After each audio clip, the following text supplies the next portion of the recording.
ஓம் அமிர்தீஸ்வரி நமக. ஓம் நம சிவாயா. குருவோடைய திருப்பாதங்களை தொட்டு வணங்கிட்டு இன்னைக்கு பதிவை ஸ்டார்ட் பண்ணலாம். இன்னைக்கு 27வது ஸ்லோகம் பார்க்க போறோம். சரிங்களா? யதங்கிரி கமலத் வந்த்வம் துவந்த வதாப நிவாரகம் தாரகம் பவ சிந்தோச்ச தம்குரும் பிரணமாம் யகம். யாருடைய திருவடி தாமரைகள் சுக துக்கங்கள் போன்ற இருமைகளால் உண்டாகின்ற துயரை அகற்றி பிறவி பெருங்கடலை கடக்கச் செய்கிறதோ அந்த குருவை நான் வணங்குகிறேன். பாருங்க, சிவபெருமான் பார்வதி தேவி கிட்ட சொல்றாரு. ஓகேங்களா? யாருடைய திருவடி தாமரைகள் சுக துக்கங்கள் அப்படின்ற இருமைகளால் உண்டாகிற துயரை அகற்றுதோ, பிறவி பெருங்கடலை கடக்க செய்தோ அந்த குருவை வணங்குறன்னு சொல்றாரு. ஓகே, இதோட எக்ஸ்பிளனேஷன் பார்க்கலாம் பின்னாடி. இப்ப பாருங்க, கிட்டத்தட்ட 12வது ஸ்லோகத்துல கேக்குறாங்க, தேவர்களும் அசுரர்களும் மனிதர்களும் பிரம்மா விஷ்ணு இந்திரதேவன் மகேந்திரன் எல்லாரும் உங்களை வணங்கும் போது நீங்க யார வணங்குறீங்கன்னு 12வது ஸ்லோகத்துல கேக்குறாங்க. சிவபெருமான் 27வது ஸ்லோகத்துலதான் சொல்லியிருக்காரு, நான் குருவை வணங்குறேன்னு சொல்லிட்டு. சோ இது வரைக்கும் பாத்தீங்கன்னா அந்த குரு எப்படிப்பட்டவர் அப்படிங்கறத சொல்லிட்டு வராங்க. ஓகேங்களா? சோ இப்படிப்பட்ட குருவை நான் வணங்குறேன் அப்படின்னு சொல்லியிருக்காரு. என்ன சொன்னான்னு ஒரு ரீகால் பார்த்துடலாமா? ஃபர்ஸ்ட் என்ன சொன்னாரு?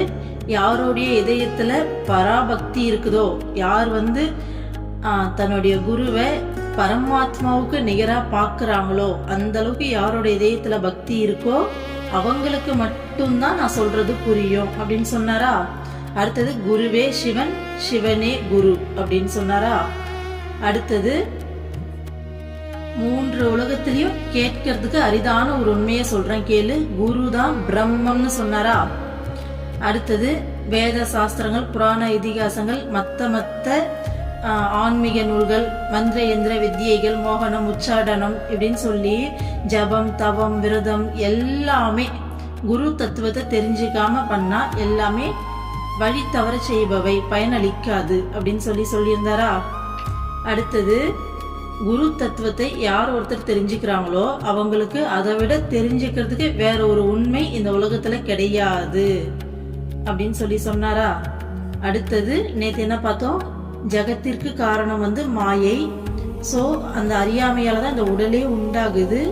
யாரோட ஞானத்தால இந்த அறிவு ஒரு ஜீவனுக்கு கிடைக்குதோ அவங்க தான் குரு. இன்னைக்கு என்ன சொல்லிருக்காரு?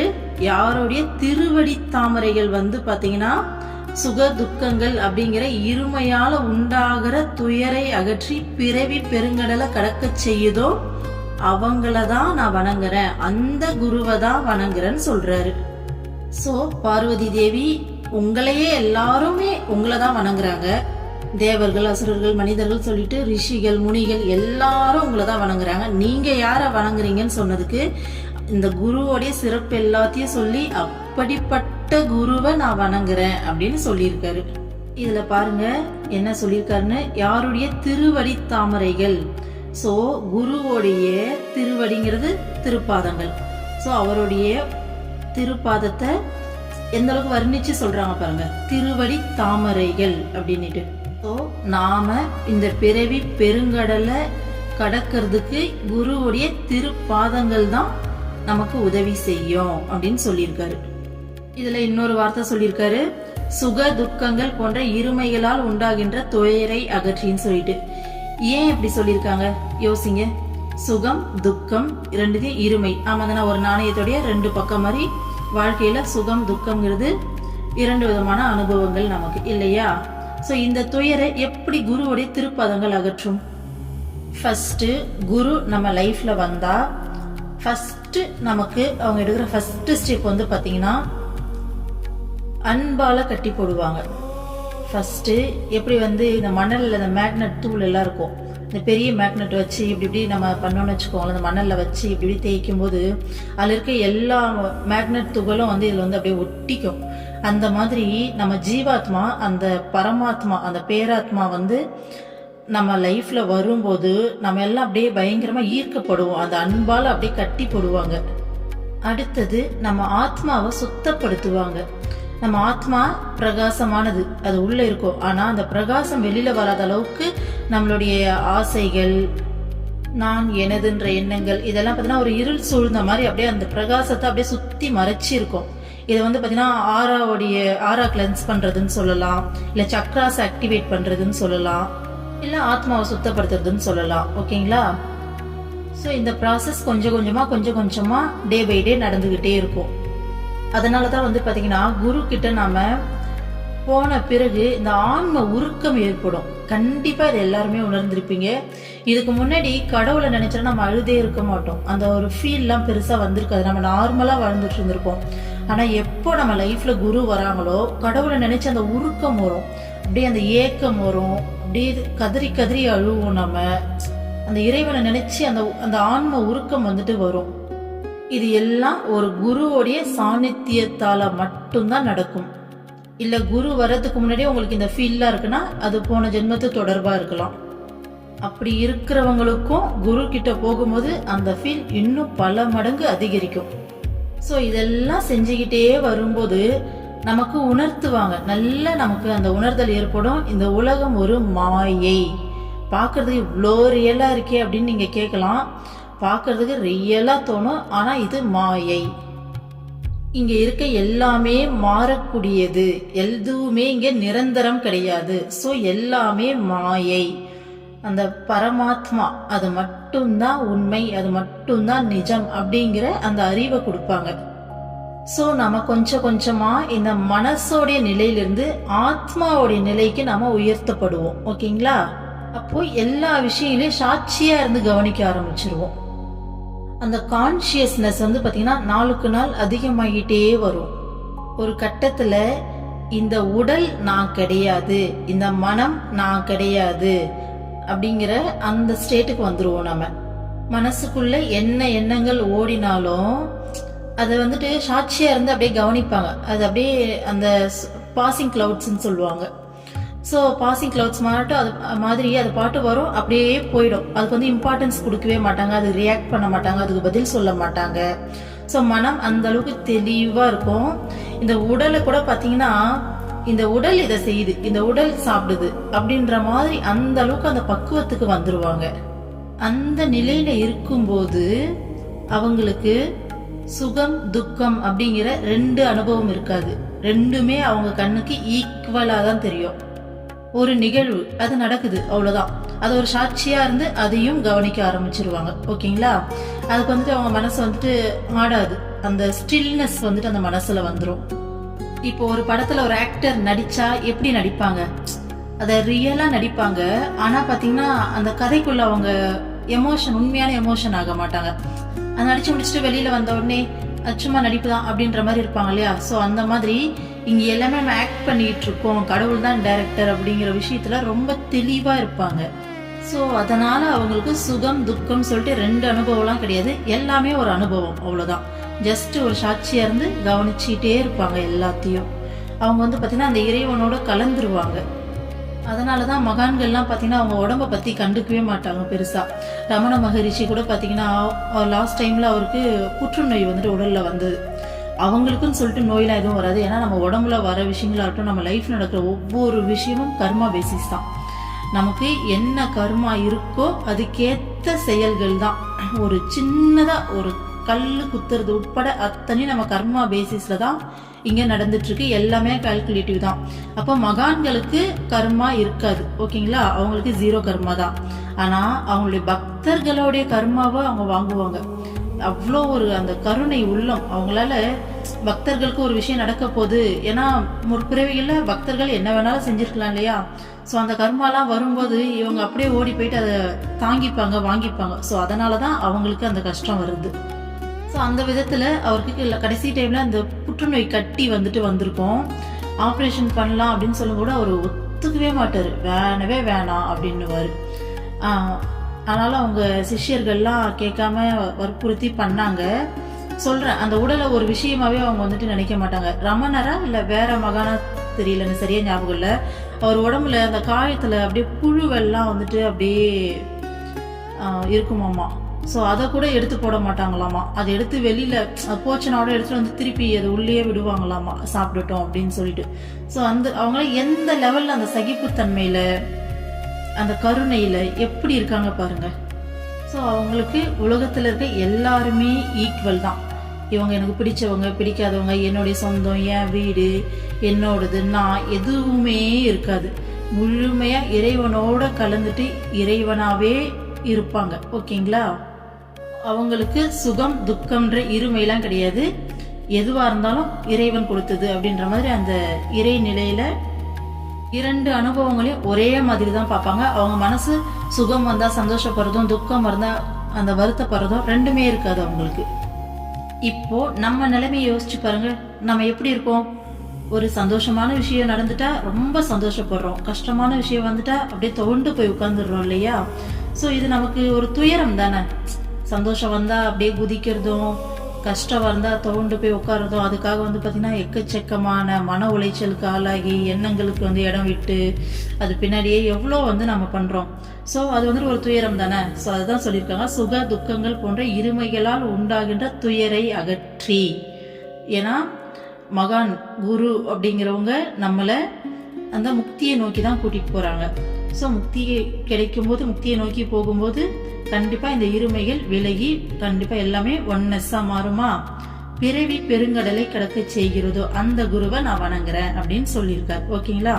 ஸோ அவருடைய திருவடி தாமரைகளே போதுமா நம்மளுடைய இந்த பிறவி பெருங்கடலை கடக்கிறதுக்கு. ஏன் பிறவிய பெருங்கடல் பெருங்கடல்னு சொல்லிட்டே இருக்காங்க? யோசிச்சு பாருங்க. எத்தனையோ லட்சம் பிறவி எடுத்து, மனித பிறவி எடுத்து வந்திருக்கோம். இப்போ குருன்னு ஒருத்தவங்க வரல அப்படின்னா லைஃப்ல, குரு என்ன பண்றாங்க? நம்மளுடைய அவ்வளவு கர்மாவையும் எடுக்கிறாங்க. பெருசு பெருசா இருக்கிற ஒவ்வொரு கர்மாவையும் எடுத்து சின்ன சின்னதா மாத்துறாங்க. நம்ம ஒரு 100 பிறவி எடுக்க வேண்டியிருக்கு இன்னும் அடுத்தது அப்படின்னா கூட, இந்த ஒரு பிறவியில பெரிய பெரிய கர்மா எல்லாத்தையும் எடுத்து சின்ன சின்னதா மாத்தி மாத்தி மாத்தி கொடுத்து கொடுத்து கொடுத்து அப்படியே எவ்வளோ ஸ்பீடு ஜெட்ல கூட்டிட்டு போற மாதிரி கூட்டிட்டு போறாங்க. அதனால நம்மளால ஈஸியா ஏதோ சின்னதா ஒரு டிராவல் அவங்க கையை பிடிச்சிட்டு நம்ம ஓடிட்டு இருக்கோம். குருன்றவங்க லைஃப்ல இல்லைன்னா அந்த ஆகாமிய கர்மா, பிராப்த கர்மா, அப்புறம் இன்னொன்று ஏதோ ஒன்று சொல்லுவாங்க. ஸோ இந்த மாதிரி கர்மாலாம் இருக்கு. அதெல்லாம் ஒரு குறிப்பிட்ட அளவு கர்மாவை மட்டும் எடுத்துக்கிட்டு இந்த பிறவிக்கு வருவோமா? ஸோ நம்ம என்ன பண்ணியிருக்கோம்? இப்போ கர்மாவை கழிக்க அந்த குறிப்பிட்ட கர்மாவை எடுத்துட்டு வந்திருக்கோம். அந்த இடத்துல சும்மாவா இருக்கும்? இந்த பிறவில எவ்வளோ கர்மா சேர்க்கிறோம் நமக்கு ஏதாச்சும் தெரியுது? அந்த கான்சியஸ்னஸே இல்லாம இல்லை நம்ம வரோம். ஸோ அப்போ ஏற்கனவே இருந்ததை கழிக்கிறதுக்கே முடியல, அப்ப எக்ஸ்ட்ரா ஆட் பண்றோமா? அப்ப திரும்ப மேல போனோம்னா திரும்ப திரும்ப அப்ப இது எந்த அளவுக்கு அப்போ லூப்ல போகும்னு யோசிச்சு பாருங்க. திருப்பி திருப்பி வர வர நம்ம கர்மாவை சேர்த்துக்கிட்டே இருக்கோம். நம்ம எப்போ அப்போ இதை கிளியர் பண்ணி முடிக்கிறது? யோசிச்சு பாருங்க. அப்போ குரு அப்படிங்கிறவங்க ஒருத்தவங்க லைஃப்ல வரலினா கண்டிப்பா பிறவி மாபெரும் கடல் தானே. உண்மையா சொல்றேன், குரு லைஃப்ல வந்தவங்களுடைய நிலைமை எப்படி இருக்குன்னா, இந்த கடலுக்குள்ள நடுக்கடல்ல போயிருக்கும்போது சுழல்ல சிக்கி இருப்பாங்க தெரியுமா? அப்படி சிக்கினவங்களுக்கு ஒருத்தவங்க ஃபிளைட் எடுத்துட்டு அந்த ரோப்லாம் போட்டு, அந்த ரோப்லயும் பாத்தீங்கன்னா குருவே அந்த ரோப்ல கீழே இறங்கி அவங்களை அப்படியே தூக்கிட்டு அந்த ரோப்ல அப்படியே தூக்கிட்டு அப்படியே மேலே போயிட்டு ஃபிளைட்ல கூட்டிட்டு போனா எப்படி இருக்கும்? ஸோ அந்த அளவுக்கான ஒரு நிம்மதியான ஒரு விஷயம்தான் குரு அப்படிங்கிறவங்க. குரு கிடைக்காம இந்த உலக வாழ்க்கையில சிக்கிட்டு இருக்கவங்கலாம் அந்த சுழல்ல சிக்கினவங்க மாதிரி தான். ஏன்னா குருன்றவங்க நிழல் மாதிரி கூடவே இருந்து நம்மள ஒவ்வொரு விஷயத்திலையும் வழி நடத்தி, ஒவ்வொரு விஷயத்திலையும் நம்மளை பாதுகாத்து, அவ்வளோ பெரிய ஒரு பாதுகாப்புக்குள்ள நம்ம டிராவல் பண்றோம். குரு இல்லாதவங்க வாழ்க்கை அப்படிங்கிறது அவ்வளோ ஒரு அறியாமை அப்படிங்கிற இருள்ல மூழ்கி இருக்குது. ஏன்னா நம்மளும் இதுக்கு முன்னாடி அந்த ஸ்டேட்ல இருந்து தானே இங்க வந்திருக்கோம். யோசிச்சு பாருங்க, எப்படி நம்ம பசங்களை படிக்க வைக்க போறோம், எப்படி செட்டில்டு பண்ண போறோம், எப்படி வீடு கட்ட போறோம், எப்படி கல்யாணம் பண்ண போறோம், நெக்ஸ்ட் என்ன பண்ண போறோம், இப்படி அப்படின்னு 1008 பிரச்சனை நம்ம மைண்ட்ல. இப்ப யோசிச்சு பாருங்க, எதுவுமே கிடையாது. எல்லாத்தையும் என்னுடைய குரு பார்த்துப்பாங்க, என் அம்மா பார்த்துப்பாங்க. என்னோட வேலை என்ன? இறைவனை நோக்கி பயணப்படுறது, என் குரு சொல்ற வழியில நடக்கிறது, என்னுடைய மனசை பாத்தீங்கன்னா கண்காணிக்கிறது, சரியா நாளுக்கு நாள் இன்னும் திருத்தி அம்மா சொல்ற மாதிரி நடந்துக்கிறது. இது மட்டும்தான் இப்ப என்னோட வேலையா இருக்கு. நம்ம வாழ்க்கையில இருக்கக்கூடிய ஒட்டுமொத்த பொறுப்பு மொத்தத்தையும், நமக்கான அத்தனை எல்லா விஷயத்தையும் குரு கிட்ட தூக்கி வச்சாச்சு. அம்மா பார்த்துப்பாங்க, அவ்வளவுதான். குரு வர்றதுக்கு முன்னாடி இது எவ்வளோ பெரிய பேர்டனா நம்ம கண்ணுக்கு தெரிஞ்சது. யோசிச்சு பாருங்க. நான் உண்மையாலுமே என் குழந்தைங்களை எப்படி வளர்க்க போறேன்னு பயந்துருக்கேன். ஏன்னா ஒரு time farewell day 11th 12th பசங்க எங்களுடைய அப்பார்ட்மெண்ட்ல நான் போயிட்டு பாக்குறேன். அந்த பசங்களை பார்த்தோன்னே எனக்கு ஒரு பயமே வந்துருச்சு. ஐயோ, பொம்பளை பசங்களை வச்சிருக்கமே, இதுங்களை எப்படி நம்ம ஒழுக்கமா வளர்த்து எடுக்க போறோம் இந்த சொசைட்டில, இந்த பிள்ளைங்களாம் இப்படி இருக்குதுங்களே இந்த வயசுலயே அப்படின்னு சொல்லிட்டு எனக்கு நிஜமா பயங்கரமா நான் பயந்துட்டேன். என்னடா இது, நம்ம இருந்த காலகட்டத்தில் இருந்த மாதிரியான சிஸ்டம் எல்லாம் இப்ப இல்ல, பசங்கள்லாம் இப்படி இவ்வளோ லெத்தாஜிக்கா இந்த வயசுல இப்படி இருக்காங்களே, எப்படா வளர்த்து எடுக்க போறோம்னு சொல்லிட்டு. ஆனா இப்ப பாருங்க, ஒரு இம்மி அளவு கவலை கிடையாது. ஏன்னா அம்மா இருக்காங்க, அம்மா பாத்துக்க போறாங்க. என் பிள்ளைங்க கிடையாது, இது உன்னோட பிள்ளைங்க. லாஸ்ட் டைம் தர்ஷன் போகும்போது கூட அம்மா வந்துட்டு என் பொண்ணுகிட்ட பேசினாங்க. ஓகேங்களா, பஜன் பாடுறதுக்காக அம்மா கீழே ஸ்டேஜ்ல இருந்து கீழே உட்காந்துருந்தாங்க. ஸோ அங்க வந்துட்டு அவகிட்ட கூப்பிட்டு பேசினாங்க. அப்ப எனக்குள்ள ஒரு சந்தோஷம், அம்மா நம்ம பொண்ணுகிட்ட பேசுறாங்க அப்படின்னு சொல்லிட்டு. உடனே அடுத்த செகண்ட், நம்ம பொண்ணா இது, அவ குழந்தைகிட்ட அவ பேசுறா, நம்ம எதுக்கு இதுக்கு சந்தோஷப்படுறோம் அப்படின்னு சொல்லி நினைக்கிறேன். டக்குன்னு அம்மா என்னை பார்த்து சிரிக்கிறாங்க. என் மைண்டுக்குள்ள ஓடுற அந்த தாட்டுக்கு அம்மா டக்குன்னு என்னை பார்த்து சிரிக்கிறாங்க. நான் அதை நினைச்ச உடனே, ஏன்னா அதுதானே உண்மை. இது இங்க எந்த ஒரு ஆத்மாவும் நமக்கு சொந்தம் கிடையாது, எந்த ஆத்மாவுக்கும் நாம சொந்தம் கிடையாது, எல்லாமே இறைவனுடையதுதான். இவங்களெல்லாம் பாத்துக்கிற கடமையே நமக்கு கொடுத்துருக்காங்க, அதையே இறைவன் கொடுத்த கடமையா நினைச்சு நம்ம செய்யணும். என் மைண்டை அப்படி கரெக்ட் பண்ணி டக்குன்னு நினைச்சோடனே அம்மா பார்த்து சிரிக்கிறாங்க. ஸோ இதுதான் குரு இருக்கவங்களுடைய அந்த மன அமைதி, மன நிம்மதிக்கும் குரு இல்லாதவங்க படுற அந்த கஷ்டத்துக்கும். ஒவ்வொரு செகண்டும் வாழ்க்கையில பயங்க, ஒவ்வொரு விஷயத்த பார்த்தும் பயம். இது என்ன செய்ய போறோம், அதை என்ன செய்ய போறோம், அவ்வளோ ஒரு பதற்றமான வாழ்க்கை. குரு வந்த பிறகு பார்த்தீங்கன்னா அவ்வளோ ஒரு நிம்மதியான வாழ்க்கை. ஓகேங்களா, ஸோ அதுதான் சொல்றாங்க, குருவோடைய திருவடி தாமரைகளே போதுமா, திருப்பாதங்களே போதுமா, இந்த சுக துக்கங்களால ஏற்படுற அந்த இருமைய நீக்கிட்டு பிறவி பெருங்கடலை கடக்க வச்சிருமாமா. ஓகேங்களா, ஒரு 2 days பிஃபோரு என் தங்கச்சி வந்து அவ பையனை இப்பதான் ஸ்கூல் சேர்க்க போறான். ப்ரீகேஜி எல்கேஜி ஸ்ட்ரீட்டா சேர்க்க போறான். ஸோ அதுக்காக ஸ்கூல் வந்து தேடிட்டு இருக்காங்க. ஸ்கூல்ல நிறைய ஸ்கூல் பார்த்துருக்காங்க. பார்க்கும்போது அவள் வந்துட்டு ஒரு கட்டத்துக்கு மேலே தலைவலி வந்துட்டு இருக்கு அவளுக்கு, எந்த ஸ்கூலில் தான் சேர்க்கறது அப்படின்ட்டு. ஒரு 10-15 ஸ்கூல் கிட்ட எல்லாத்தையும் விசாரிச்சுட்டு, அம்மா எந்த ஸ்கூலில் தான்மா நான் சேர்க்கறது அப்படின்னு சொல்லி அம்மாட்ட கேட்டிருக்கா. அப்போ என்கிட்ட இருந்து ஒரு மெசேஜ் போகுது. கிருத்திகா மேம் இருக்காங்க இல்லையா, நம்ம கிருத்திகா மேம், அவங்க வந்துட்டு சொல்லியிருந்தாங்க அவங்க பாப்பா தீக்ஷா வந்துட்டு படிக்கிறதுக்கு கொஞ்சம் ஸ்ட்ரகிள் ஆயிருக்கா. அப்போ வந்துட்டு நான்லாம் என்னத்த அம்மா, நான் ஒன்றுமே சொல்லி கொடுக்கலையே, குழந்தை வந்து 2nd ஸ்டாண்டர்ட் வந்துட்டா இன்னும் படிக்கிறதுக்கு ஸ்ட்ரகிள் ஆகிறல இங்கிலீஷ் அப்படின்னு சொல்லி யோசிக்கும் போது கரெக்டாக 1 வீக் தான். 1 வீக் கழிச்சு அதே குழந்தை அவ்வளோ சூப்பராக ஃப்ளூயண்ட்டாக படிக்குது. ஒரு பேஜ் எடுத்து வச்சுன்னா அவ்வளோ அழகாக படிக்குது. இதெல்லாம் வந்துட்டு மிராக்கிள்ஸ் இல்லையா? உண்மையாலுமே குரு இருக்கும்போது தான் லைஃப்ல இந்த மிராக்கிள் எல்லாமே நடக்கும். அப்போ அவங்க வந்துட்டு வீடியோவே எடுத்து அனுப்புறாங்க, இங்க பாருங்க, 1 வாரத்துக்கு முன்னாடி தான் நான் இப்படி நினைச்சேன். உடனே அவங்க வந்துட்டு, அம்மா நீ என்னம்மா பண்ணிட்டு இருக்கணும், அம்மாட்ட பயங்கரமா பேசுவாங்க இல்லையா. ஸோ அம்மாட்ட பேசிட்டு விட்டுட்டு இருக்காங்க. குழந்தை வந்துட்டு அவ்வளோ ஃப்ளூயண்டா படிச்சுட்டு இருக்கா. அந்த வீடியோ எடுத்து அனுப்புறாங்க. ஸோ அது எல்லாத்தையும் நான் என்ன பண்ணேன், இவளுக்கு ஷேர் பண்ணேன். இவ ஸ்கூலுக்காக இந்த தாட் ப்ராசஸ் அவள் மைண்டில் ஓடும்போது இந்த மெசேஜஸ் வந்துட்டு அவளுக்கு போகுது. அதை பார்த்த உடனே இல்லை, ஆமாம் இல்லை, நான் ஏமா யோசிக்கணும், எந்த ஸ்கூலில் போட்டாலும் நீ தானே படிக்க வைக்க போகிற, நான் எதுக்கு தேவையில்லாமல் யோசிச்சுட்டு இருக்கேன் அப்படின்னு சொல்லி அதுக்கப்புறம் வந்துட்டு அவள் ஃப்ரீ ஆகிட்டு இருக்கா. அதுக்கப்புறம் எந்த ஸ்கூலுன்ற மாதிரி அம்மாட்ட சீட்டு போட்டு எடுத்துக்கலாம் அப்படின்ற மாதிரி நினச்சிட்டு இருக்காங்கன்னு வச்சுக்கோங்களேன். இதெல்லாம் அவங்க நம்பிக்கை, அவங்க நெருக்கத்தை பொறுத்து குரு கூட. ஓகேங்களா, ஸோ அப்படின்ற மாதிரி வந்து விட்டாச்சு. இப்போ பாருங்க, சாதாரணமான ஒரு சின்ன சின்ன விஷயத்துக்கும் இந்த குருவை அப்படிங்கிற விஷயத்த, நம்ம அம்மா இருக்காங்க குரு இருக்காங்கன்ற எண்ணம் இல்லாதப்ப நம்ம மைண்டு எப்படி அலைப்பாயுது. அம்மா இருக்காங்க அப்படிங்கிற அந்த அந்த ஒரு நம்பிக்கை எவ்வளோ பெரிய விஷயமா இருந்தாலும், எவ்வளோ சின்ன விஷயமா இருந்தாலும் எந்த அளவுக்கு நம்மளை கைட் பண்ணுது பாருங்க. ஸோ லைஃப்ல குரு அப்படின்றவங்க இல்லாதப்ப ஒவ்வொரு விஷயத்துக்கும் நாம, இந்த குரங்கு கதை ஒன்று வரும் நமக்கு, சின்ன வயசுல பாட்டு ஒன்று வருமே, அதோடைய வாழையை பார்த்து பாம்புன்னு நினைச்சு மரம் உச்சி வரைக்கும் அப்படியே ஏறிட்டு ஓடுமே. ஸோ அந்த நிலைமை தான் நமக்கு. பட் குரு வந்த பிறகு பார்த்தீங்கன்னா அவ்வளோ தெளிவு, அவ்வளோ அமைதி, அவ்வளோ நிம்மதி, அவ்வளோ சந்தோஷம் வாழ்க்கையே. ஸோ இதை கேட்டுட்டு இருக்கேன். நீங்க யாராச்சும் எனக்கு குரு இல்லையே, நான் எப்படி என்னோட குருவை கண்டுபிடிக்கிறது அப்படின்னு சொல்லி நினைச்சீங்கன்னா, இப்போ லைவ்ல அம்மா இருக்காங்க, கேரளாவில் இருக்காங்க, அடுத்தது ஆந்திர பிரதேஷ்ல அம்மா பகவான் இருக்காங்க. ஸோ யாரையாச்சும் உங்களால யார முடியுதோ அவங்கள போயிட்டு பார்த்தீங்கன்னா, ஒன்று அவங்க குருவா இருந்தா அவங்களே உங்களை சிஷ்யனா ஏற்றுப்பாங்க. சப்போஸ் அவங்க இல்லை, உங்க குரு வேற யாராச்சுன்னா கண்டிப்பா உங்களை அங்கே கொண்டு போய் சேர்த்துருவாங்க. ஓகேங்களா, நீங்க போயிட்டு பார்க்கலாம். ஸோ இன்னைக்கு ஸ்லோகா 27 பார்த்துருக்கோம். 28th ஸ்லோகம் நாளைக்கு வீடியோல பார்க்கலாம். ஓம் அமிர்தீஸ்வரியே நமக. ஓம் நம சிவாய. சர்வம் கிருஷ்ணார்ப்பணம்.